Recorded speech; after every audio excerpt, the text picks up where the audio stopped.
Alrighty, today we're doing something a little bit different. This is the start of a brand new series, which is kind of a spiritual successor, if you want to call it that, to the visual pattern series that so many of you have loved over the years. And thank you so very much for all of your support on that series. This series, as the title kind of gives away, is all about analyzing and critically thinking about images and identifying what elements or combination of elements make an image look good. Now, building a sense of good taste and the idea of how to spot a good image isn't something that comes naturally to everyone, but it is really important and something that takes a very long time to build. But I hope that this series can really accelerate that sense and you can leverage my experience as a starting point to start building your own sense of visual taste. Now, good is, of course, a subjective opinion, but perhaps a more accurate term to describe this is successful. And apologies for all the air quotes here. What makes a image visually successful is how it communicates to you as a viewer, how it visually communicates.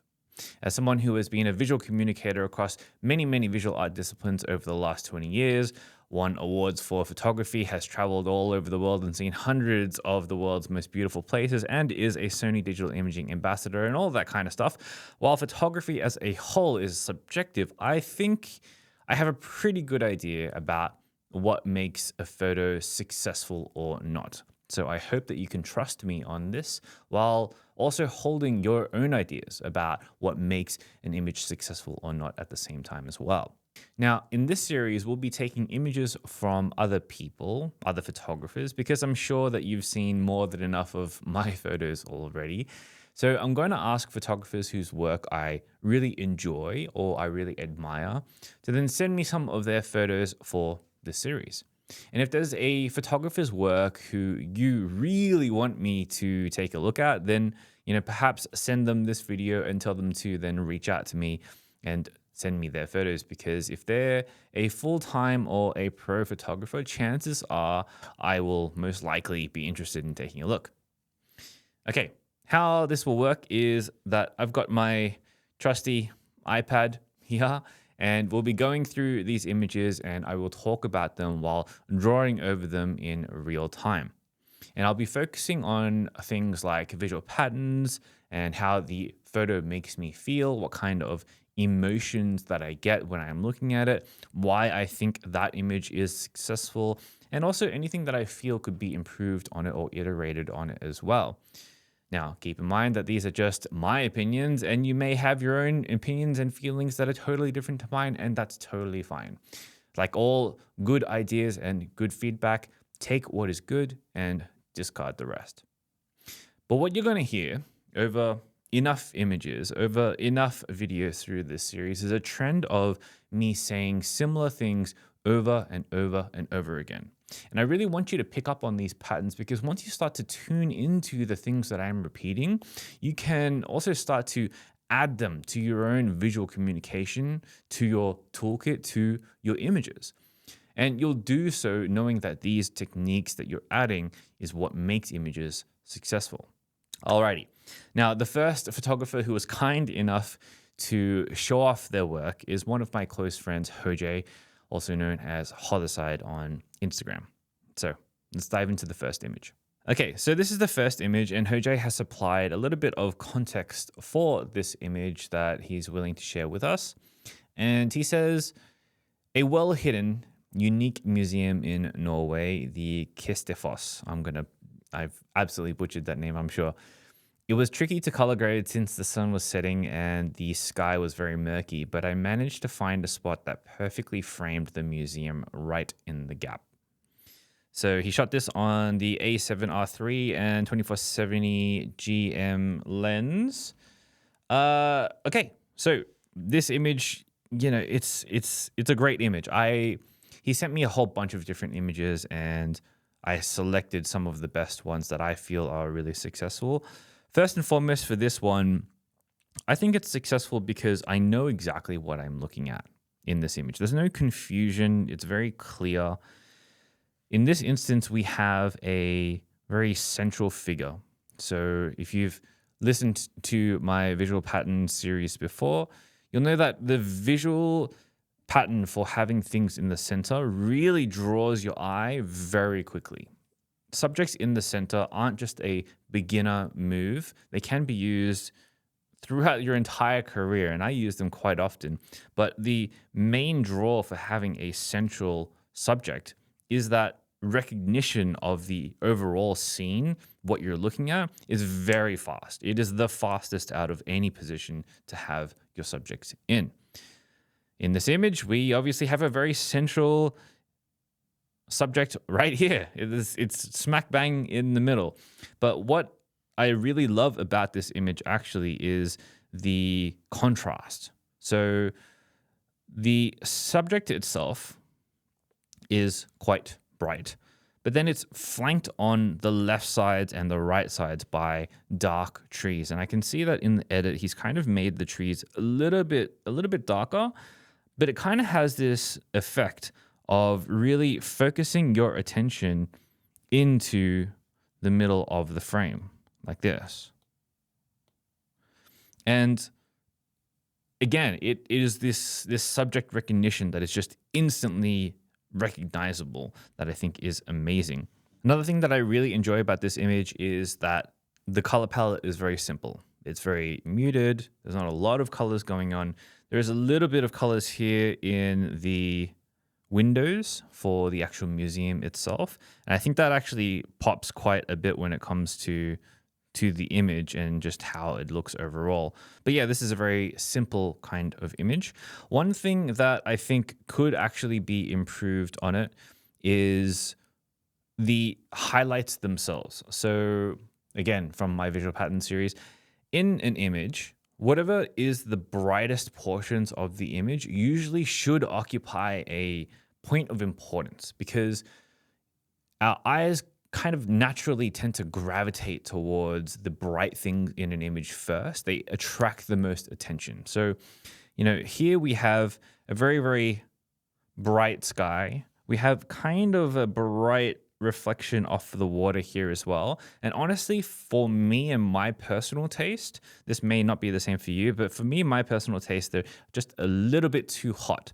I think what would have been nicer is if he had edited the subject to be just a little bit brighter and then brought down the highlights on the top here and then on the bottom here. And that would have oriented your field of view a little bit faster, in my opinion. But it's a preference thing, and it's not that big of a deal. Otherwise, he did actually submit a different version of this image, which is this one, which is a kind of more zoomed in version of the previous one, which I think actually is a ton better. I think the zooming in removes a lot of the foliage from the left and the right here. And it really, again, it focuses your attention just immediately. I think coming back to the previous version, compared to this, there was just a little bit too many bushes on the outside, trees on the outside. And this, again, is just something that just grabs your attention, especially in the highlighted portions here in the museum. You can see them a lot better and they stand out a lot. There's this kind of flow and this shape to the museum that is just absolutely stunning. And this kind of zoom level really accentuates and brings that out. For me, this is a feeling of kind of mystique and kind of a diamond in the rough, a hidden gem kind of feel, a wonderful architectural museum in the middle of a forest. Very, very, very cool image. Okay, so the next one is this image, and again, Jose has given a little bit of context. So he says, I started my photography journey by taking an insane number of photos with my iPhone and collating all of my favorite images into my own booklet. To this day, my iPhone is still the most used camera out of all the ones that I own. Honestly, I feel the same. Our phone cameras these days are they're everywhere. They're with us all the time. They take incredible photos. They're really good to use. One thing that I love about Jose's photography just in general, we've been friends for a long time now, and I've seen a lot of his images, is he has such amazing range. such amazing range of styles of different photography. In this instance, we have what could be described as like a kind of still life kind of image. And this is great. He said, it's shot on iPhone and it looks amazing. The contrast on this is actually really well handled. If you know that this is shot from a phone, it's like, wow, okay, like all of these highlight details here and here and here are just so well controlled and well balanced throughout the entire image that they don't pop out too much, but they get out of the way whilst also being quite attractive at the same time. Very good balance here. One thing that I love about this image as a piece of like still life, still life for me isn't a super commonly engaged in style of photography that I do. But for him and this image, this is very much like a slice of life. I love that feel. I love this is me in the moment, sitting at a table with, this nice, comfy, throw here that's super colorful. And this image is like, it's very simple. It's a very simple image, but you have all of the colors that are in the bottom right of the frame and then contrasted with all of the rest of the frame, which is quite grayscale. It is very lovely in that respect because there is a color contrast here, but it really just speaks to what the time was. This is obviously a morning shot. You could imagine him after having like perhaps eaten brunch or something, and just sat down at this table and just being like, oh, the light is so nice here. I just want to document that and document that moment in time.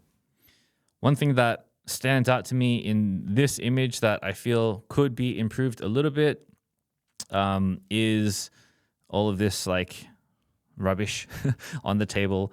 I think that's always something that you have control over as a photographer, and we can't get it right every single time. It is always a challenge, but you always have control over what goes in your photo. So looking out for the little details like that and making sure that you remove them either in post or in real life before you take the shot, I think can elevate your situation quite a little bit. He also submitted this version of that shot, which I love tremendously more because this image isn't necessarily about color and color contrast and highlight contrast like the previous one was. But for me, this is all about shapes. So you can first see, the shape of the window generally is something like this. But then you also have the shape of a rounded table contrasted with, very hard lines and somewhat rounded edge of this seat. But then also contrasted with the sharp line of the carpet. There's so many different shapes and angles going on here that I think it's such a attractive photo to me and something that could be easily seen on like, the cover of a magazine or an IKEA booklet or something that's like styled from an interior designer showcasing their room or something like that. And again, this is one thing that I love about Hojo's work. It's just incredible range and there's a couple more examples further on in the video that really accentuate this as well. All right, the next photo he submitted is this, a nice little street shot here. There's two images. This is the first one. So a little bit of context from him again. Shot at the Tokyo International Forum building, I found an angle in the harsh daytime light that creates a unique illusion. The photo looks perfectly natural, but it's actually flipped, and you wouldn't even notice it unless you zoomed in closely, and I most certainly, can't notice that. He shot this on the A7C II with the 20-70 f4G lens, and, I've shot here heaps of times. I know this location very, very well. And he's done a great job here. So in the edit, he has brought down the shadows tremendously so that all you can really see is the highlighted harsh light detail in the middle. Everything else, literally the entire composition, like 80% of it is irrelevant. And that's how it should be. If it was me and I was going a little bit more heavy-handed, all of this stuff, all of like this stuff, some bits here. Even, I don't know if you can see this in the YouTube compression, but you can see a little bit of detail, on the sides here as well. I would have just completely just killed them and, decrease the exposure on them even more, just because sometimes with these images, I get a little bit extreme like that. But yeah, this is great. Like this for me it brings the emotion of Tokyo in a nutshell. It is the salaryman walking, the tremendous amount of people in this city. It really speaks volumes to people going about their everyday for me. That's how I interpret this image anyway. And so with this image, in terms of visual patterns, you've got contrast. You've got a lot of contrast here. You've got super, super brights, and then everything else is super darks. I love that. What we've also got is a sense of scale. So, these people in the image are tiny. You can see they take up, I don't know, what is that, like 5% of the overall frame? A very, very small amount of the overall frame. And it does give a sense of scale, of grandiosity. And having been there myself and shot this shot myself, I know that Tokyo International Forum is just this gigantic place that takes you ages to walk from one end to the other. And when you get in there, it's just like this gigantically wide open vista of like, wow, this is such a huge place. And I think this really speaks to that in the way that he's shot it. The subjects are large enough that you know what they are, but not small enough that they're ants and they don't play a part in the composition as a whole. In this instance, they look really, really good. He's also used, a very central composition. Excuse my non-straight lines. But that guy in the middle is, directly in the middle. And so again, when you're looking at a glance at this image, say you're scrolling past it on your feed on Instagram or something like that, what you see is the bright spot and then the middle composition, like immediately. It's very easy to understand. What can be improved in this image is something that he actually, for me, fixed in the other image that he submitted, which is this one. This is another angle with a different arrangement of people in it, but I love this one far more. Sure, it's in portrait orientation. I think it would have been better as a landscape version, but a couple of things here. So he's shifted the light to, again, the middle of the overall composition itself. Again, focusing you in on the thing that is important. It's right in the middle, right? But instead of having, a person right in the middle here and you looking at that direct person, although this would have been like totally amazing if that was the case, what he's got instead is this kind of triangular form of people that I think is really, really interesting. It's unconventional in the sense that it's not a shape that you might easily associate with everyday life, but it's something that he's just managed to find in the moment. And this triangle, when you contrast it with the other shapes going on in this image, again, you have this like rectangular, but with a triangle kind of shape up here as well. And then, this kind of shape going up here, and then like this triangle down here. It's all very interesting. It's all very nice to look at because they all kind of sit within each other. Again, one of the things that I would have changed if I had shot this is perhaps, again, in the edit, kind of drowned out all of this to the left and then just left it as the main kind of subject here. But otherwise, that's a personal preference thing. But otherwise, this is a series of images, these two images that I really, really enjoy and really speak to the nature of how people are like in Tokyo. All right, these next two images are perhaps two of my favorite ones out of all of them. Just again, because they show Hojo's kind of range of styles that he likes to shoot in, something that I really enjoy. But a little bit of context for this one. So this is Innsbruck in film. And he says that this was a restaurant at the Nordket top of Innsbruck. Again, I'm butchering the names here. I'm so sorry. Also known as the top of Innsbruck.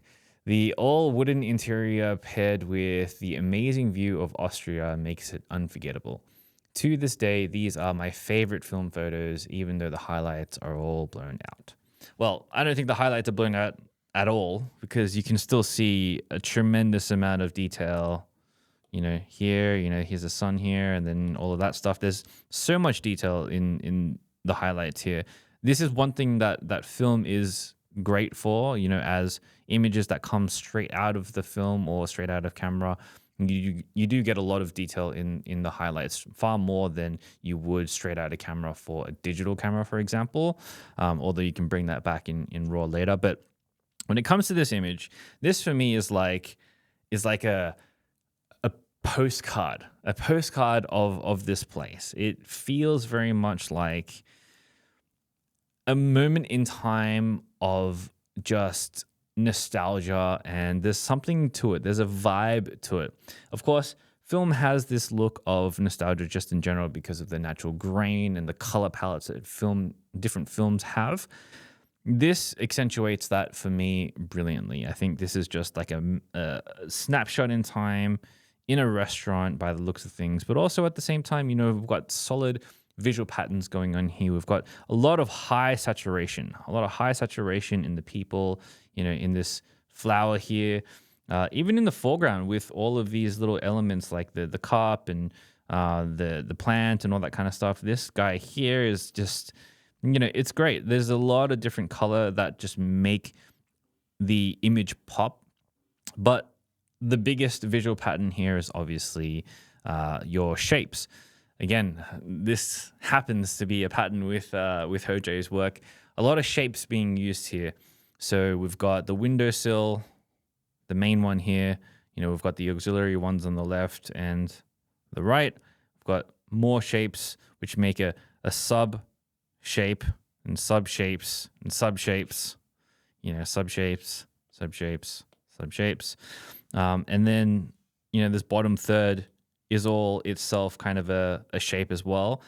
And before you know it, you've got something that looks so balanced, so harmonious. The shapes give it structure that it makes it easy to look at. Regardless of what is in the frame itself, the shapes center your field of view and your perspective on it, such that the people in the frame, it didn't really matter what they were doing. They could have been all standing up like this guy, or, there could have been like a huge person in the middle, and, it wouldn't have mattered really because the shape of the overall composition gives it balance. So what I love about this is that, the balance of it and the kind of off the cuff nature of it as well really give this sense of, I was here, this is what I was looking at, this is a documentation of my time exactly in this moment. Amazing. But of the two that he submitted of this little series here, this is the one that I prefer. Only because for me, I love vanishing points. Vanishing points for me as a visual pattern are just like, I love them. They're so easy to grasp, so easy to understand. In this image, your visual attention just comes straight into the center line. And it really helps divide the image. So in the bottom, you have all of the people, just a dense, incredibly dense amount of people. And then in this kind of, up a bit, all of this stuff here, it's just empty. And so you have this contrast between super dense portion of your image and then super clear portion of your image. Just, it's great. It's such a well-balanced, easy to understand image, and really speaks to how the restaurant was at that time. For me, the density of all of these people in in like the bottom half of the frame here, like the denser the better. It could have been any level of, density, and it would have sung this particular pattern in this image. But the denser the better, really. So with this, it's like, this is like the perfect amount of density. There is not a single chair in this image that is empty. It's great. I love it. It's such a snapshot, such a, moment in time, such a slice of life type of image. It's great. One thing for me personally, just completely subjective. And again, this is just me. This might not be the same for you. This particular film gives a lot of green shadow all along every single person here, right? And it kind of gets more intense the more it goes down. And then there's even some, green shadow here. I'm not a huge fan of green. That's just me, my own subjective opinion. I would have probably like edited this in Lightroom afterwards, after it being scanned, and then adjusted the shadows just a little bit, maybe warmed it up to match the rest of the tone of the building, and the tone of the restaurant, and even the tone of these foreground people here as well. But again, this is personal preference and not a knock on the image itself. All right, if you're enjoying this video so far, I would really appreciate it if you hit that like button for me, so that I know it's good enough to make even more free videos just like this one in the future. Okay, just a few more left to go. So this one, Jose says, one afternoon in New York City, I spent the day wandering the streets taking photos. At the time, I was really into Tom Mitchell's music, and I wanted to take a photo that would be perfect for his song, Movies. Walking around New York City, you really do get the feeling of being in a movie. A vibrant umbrella against the gloomy New York City weather, a yellow taxi and city lights captured that cinematic vibe perfectly. What else do you need?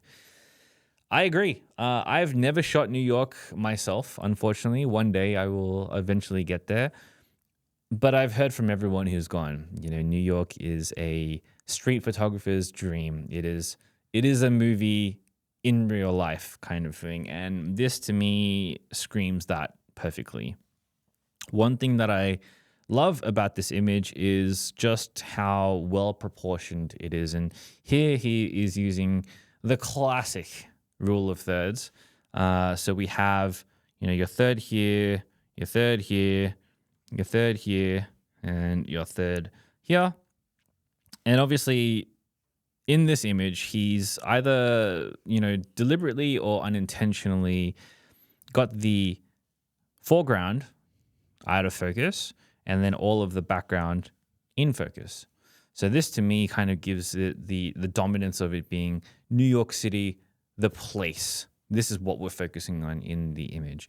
And that gives me the feel specifically of, if this was a movie scene, a movie shot, it would be focused on buildings. It would be focused on the city, not necessarily the people itself. So regardless of whether the foreground being shot in or out of focus is intentional or unintentional, I think it actually works really well here. But coming back to the thirds, he's placed a line of one of the buildings here pretty much on the third, which gives it a sense of balance of the right side. And then he's also balanced that out with the left side of, the person being on the intersection here as well. Very, very well balanced. And yeah, I very much enjoy this image. When I look at it, I think movie scene, I think cinematic still. Very nice. Other visual patterns here, we have a lot of color of this umbrella, a lot of blues contrasted with the orange. So blue and orange, or blue and yellow, depending on the kind of hue you go for.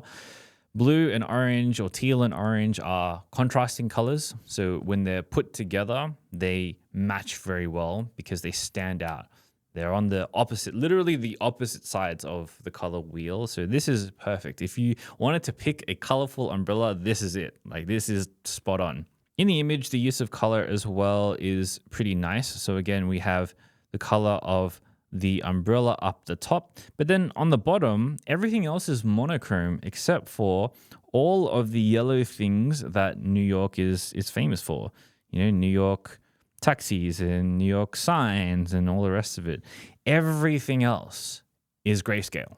All of this, all of this, all of this, everything else in this image is just the same kind of hue of gray and brown, a little bit of green, a little bit of blue here, but they're very, very muted compared to the rest of the image.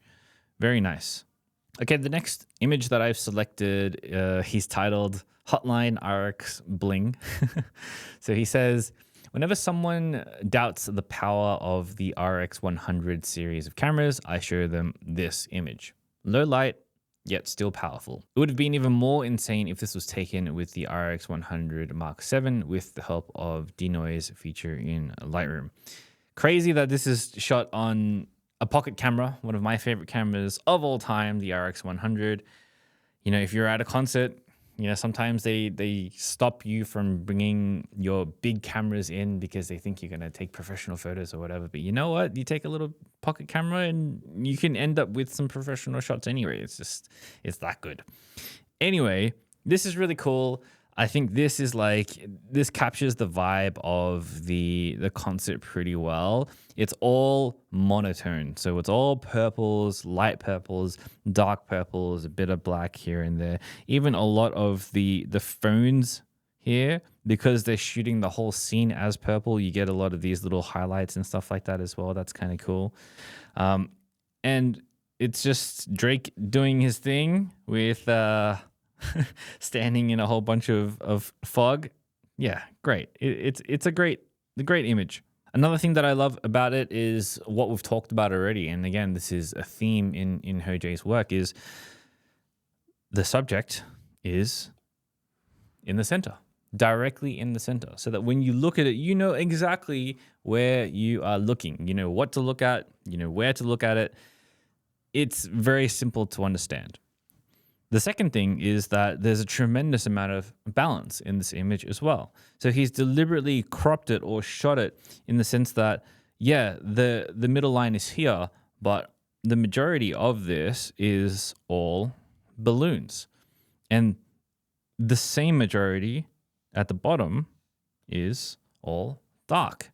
And so again, this is balance. He's balancing all of these light portions with all of these dark portions down here. And the contrast in terms of tonality is great. It makes it get out of the way in this instance so that it really focuses down your attention to this middle portion of the image. Just an absolute textbook method of balance here. Okay, and this is the last one here. We have a lovely Lexus IS. So Ho-Jae says, I enjoy taking photos of cars. I always remind myself that any photo I take should be something that owners or aspiring owners would want to hang on their wall or use as a wallpaper on their devices. It's very, very nice thinking when it comes to this particular image. It's rare for me to do a black and white, and even rarer to crank up the contrast, blacks, and the shadows. However, for this silver ISF Sport, it's working well, I think. I think so too. This was shot on the A7R3 on the 2470 GM lens, and it's a shot of a car, but again, it has that still life kind of vibe. It's just something that is so simple. And that's another theme throughout all of Ho-Jae's work, is that all of the subjects that he's shooting, all of the scenes that he's shooting are simple. They are simple to understand. It's not basic. If anything, it's harder to do something simple than it is to do something complicated. But all of them, you know what you're looking at. Again, here we have a very central, again, sorry for the straight lines, very central subject, although a little bit weighted on the bottom half. But in this instance, it's done because he's using another visual pattern of vanishing points coming in from the corner of the image, leading your eye right into the car. It's done intentionally. He's left sky so that you can focus your attention down into the car. One thing that I love in this image is the contrast. He's obviously darkened it quite a lot. You know, a lot of the details here in the front grille and what would be, a tire here and here. The details are gone. Even the details that are surrounding it, like, the car would end probably around here, and then there would be another line going out here. Much there is like another line here, and then, these kind of intersecting lines here. But they're kind of dark. He's darkened them deliberately. And I think that really works well for a black and white, because black and white, it is all about the contrast. The contrast is what gives the light shape. So in this instance, I really enjoy the darkened portion. I think like going a step even further and darkening this stuff too, the foreground. Not so much that it blends into the grill here, but, darkening that just a little bit more, maybe like a graduated filter coming up this way, maybe like this much or something like that, would have just given a little bit more of a contrast sandwich to the overall feel. But again, like, this is personal preference, and this as it is just stunning, I think. A lot of contrast, a lot of tonal contrast. Leading lines, leading straight into it. Very simple, central image. I'm noticing now that in post, and this may or may not be to your taste, but, especially with like generative fill and stuff like that nowadays, you can get rid of stuff like that, which is a little bit more distracting. You could even take it a step further if you really wanted to, and then like remove this portion as well and just make it like one straight line, that kind of vibe. But as it is, like, I am all about realism, and I rarely ever touch Photoshop or generative fill or anything like that. It's such a masterclass in black and white and in visual patterns melding together. It's just got so many things working for it, and I really enjoy it. Alrighty, I think we'll leave it there for this very first episode of this new series about what makes images look good. And I hope you enjoyed it. And I hope you enjoyed Hojay's work. Please go and follow him on Instagram. And if you want to see him back in a future episode, then let me know in the comments below. And let me know what else you would like to see on this brand new series, and we can work to make it even better and better for you guys in the future. Okay, I'll see you in the next video. But until then, get out there and make something that matters. Peace.